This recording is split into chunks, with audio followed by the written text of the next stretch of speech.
It is time for See the Ramadan Stories. You're still watching our signature segment here on the 3R News Show.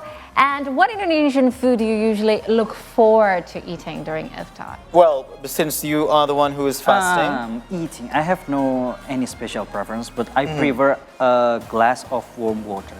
Just that. I mean, for the Cuisine. for the Cuisine. dinner. No, cuisine. Cuisine. I don't have any favorite for iftar. I don't know, but like, I don't maybe, know, candil, kolak, whatever it is. maybe lontong. Lontong. Lontong. Lontong with some fillings. Yeah, with fillings. The fillings it must be a chakalang. Oh, Chakalang. Is it? Fish. Is there any Tuna. filling? it's common. Is there a tuna filling? It's common in my house. Oh, that I don't know. I know the tuna filled bread. Yeah, Panada. Panada from North Sulawesi, but I've Very never yummy. heard of any rice cake with tuna filling. I thought it's a common thing. You should bring some over next time. That's just a signal. Bring some over next time, Ari. Okay. All right, so talking about Indonesian food, today we will chat with the owner of Indonesian restaurant in Melbourne, Australia called Garam Merica. And joining us online now is Corina. Hi, Corina. Hi, Corina. Hello. Hi, hello. Hi. Greetings from Melbourne. How are you guys all? We're all good. Thank you so much for joining us here, Corina. So I reckon it's actually dinner time there in Melbourne, no? Yes, it's 8:30 now in here in local time. So what's the So favorite for everyone dinner? Nasi bungkus, I would say. I wouldn't say anything else. So now we are actually in the month of Ramadan, and the topic for us at the moment is actually the iftar places in Melbourne, Australia. So could you tell if there is any iftar rituals at Garam Merica in Melbourne, or do you have any special program at the restaurant? Well, we do offering something like special for people to bring it home for when they can enjoy the iftar at home with family and friends. And then I think it actually went well because most of the people here, they try to have a more traditional way where people gathering with family and friends, and then they just enjoy the delicacies at home. Well, that interesting. Okay, please continue. But there is a lot of obviously pengajian in here, and then people do bukber bersama kan. So yeah, that's what we heard from our customers, because they have special order and then they want to make iftar together at home. Well, it's nice to see that the Indonesian traditions for iftar are still being, celebrated there in Australia as well. Yes. And of course, And I think people celebrate it here more. of course, because it's far from home. Yeah, it's away from home. Yeah. That's right. Yes, correct. Yes. And maybe during Yes. Ramadan, is there any special dish that only in Garam Merica, Melbourne, we can find during Ramadan? We offering what we call bubur manis campur sari. So we make the bubur sumsum, and then the tapioca pearls, and also the biji salak, the sweet potato bowls. Okay. Well, throughout and the that's time. very, very popular. Yeah, throughout the time, I developed yes. this one. I'm not gonna call it a bad habit, but every time I hear the description of food, my mouth is watering. And you're not my even fasting. And I'm not even fasting. That my mind is actually scrambled around the description of the food. Well, it just means that Corina is very good at what she does. Yeah. So Corina, you started your business when you were still a student because you actually missed eating Indonesian food. Could you share with us the journey, how you Yes. started this business and how, Garam Merica has grown into it is today? And everything, that makes your food really authentically Indonesian, because I understand that there are some ingredients that you might not be able to get in Australia as well. So how did you go through all of that? Well, if we started back as the start of my journey, obviously back in my uni days, there's not a lot of Indonesian restaurant being offered here in Melbourne. So when we miss what we had as a childhood food, then we just have to find a way how to make it and resemble it so we can, feel of the missing out is here. So back then, obviously, we just have to make everything by ourselves because, like I said, not many Indonesian restaurants, and that is become a habit to me to cook at home and then at church, at any of university gathering, and then make some traditional food, including some traditional cakes back then, and.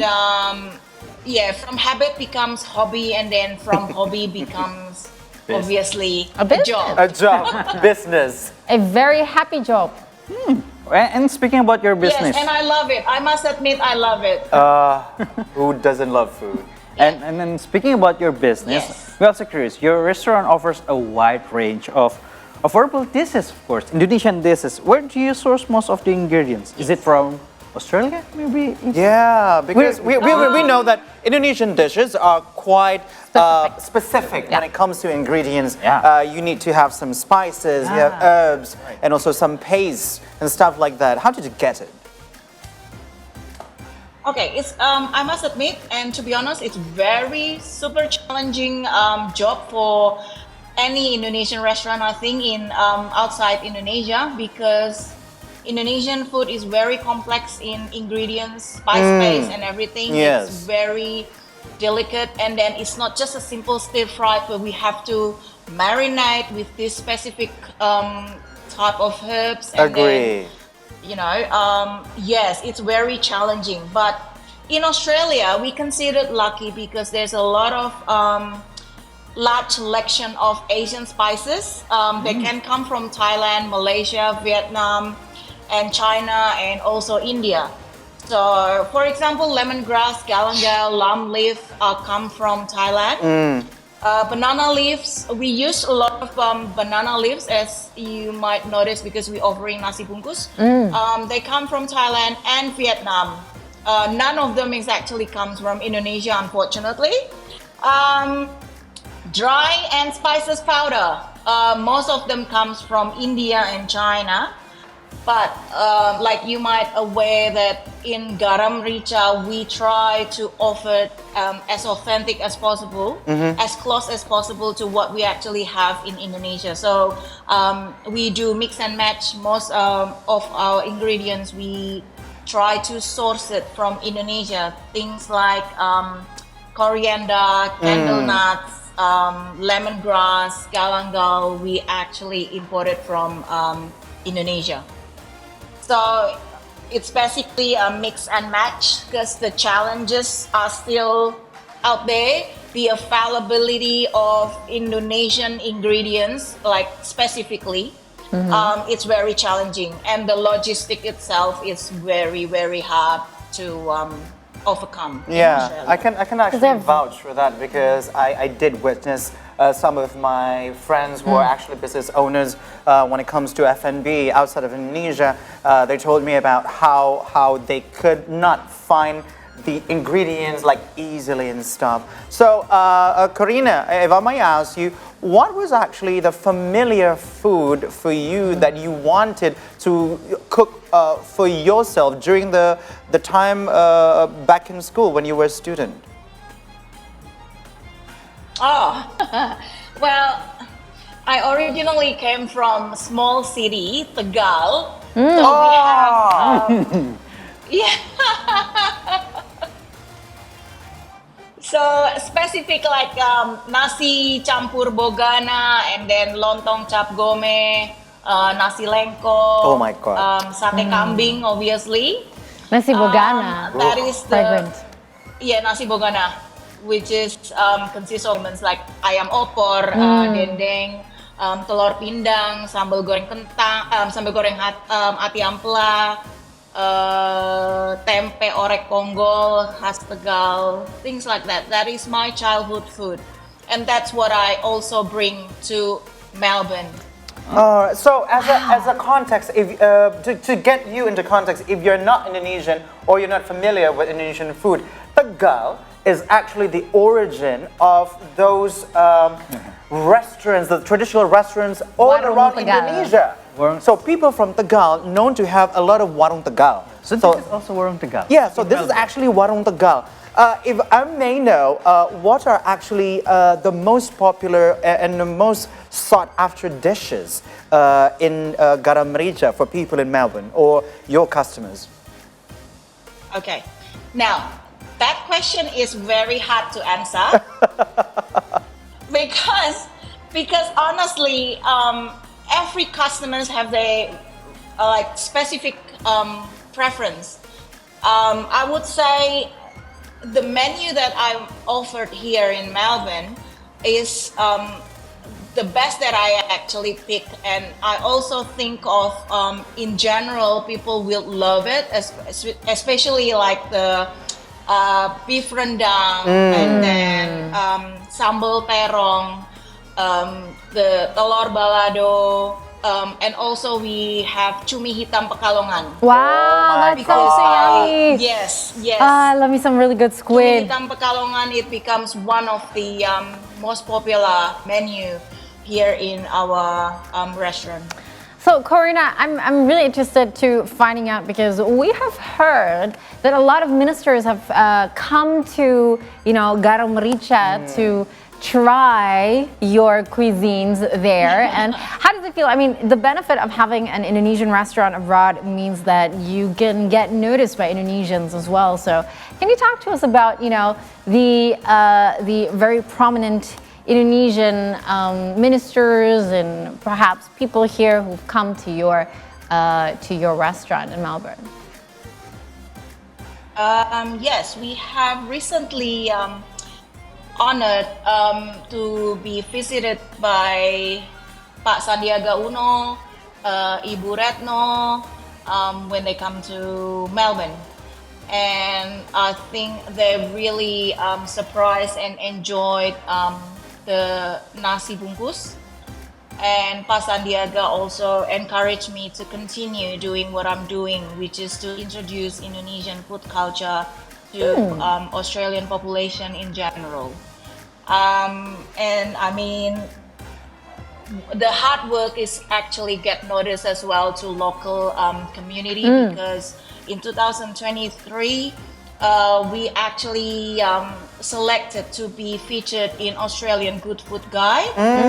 So yes, so they came unnoticeable. They just came to our restaurant, they selected the menu, and then they picked beef rendang, terong balado, rendang nangka, and I forgot one of the other item. And they actually featured in the Australian Good Food Guide, which is the very prestigious article in the one of the most popular newspaper in Australia. Wow, amazing. I mean, continue to do the good work. I just have one last question. So since you've started this business quite for some time now, and you have experience in terms of how popular Indonesia is in Australia, I have a very simple question. How knowledgeable or how familiar are Australians, like non-Indonesian Australians, with the Indonesian food? Like, do they come to your restaurant and they know exactly what they want? Or are they, adventurous? It's Or they browse. Or they browse, you know what I mean? Yeah, well, first they come in because obviously if they've been introduced by the Indonesian friend, or if they're actually looking up in the Google and then they find out, oh, I really want to try this Indonesian food.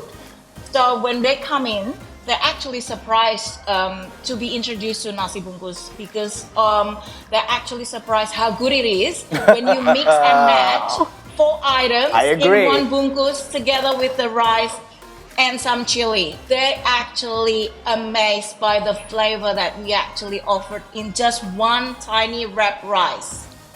Wow. And they get to choose the They get to condiments choose. as well, right? Warung Like Tegal. which one they want. Yeah. Yes. Wow, This is like this- warteg this- style. I love Oh, it. it's really cool. I can't wait to visit when I'm in Melbourne. Yeah, because this actually feels right to be visited by Sandiaga Uno, the Tourism and Creative Economy Minister, because there's also an initiative by the ministry.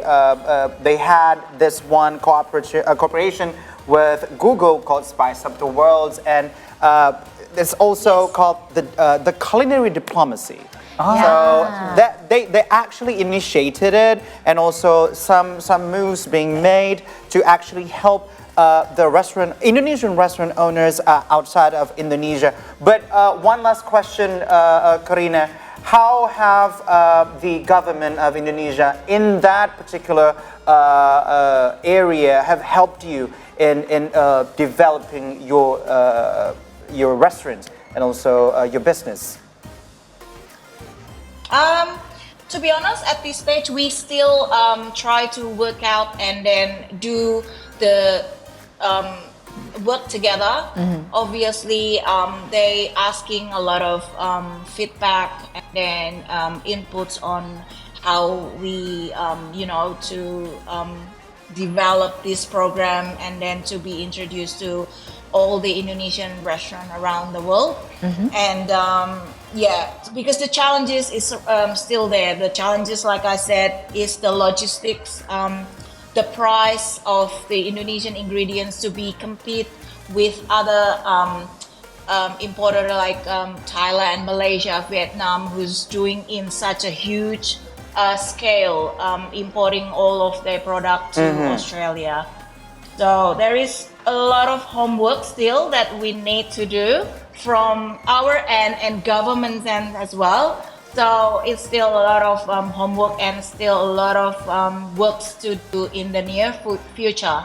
Well, Corina, we hope nothing but a delicious future for Garam Merica, and also Thank for you. you and Thank you. your family and your co-workers, your colleagues there in Garam Merica, Melbourne. And let's cross our fingers that we can actually visit Yes!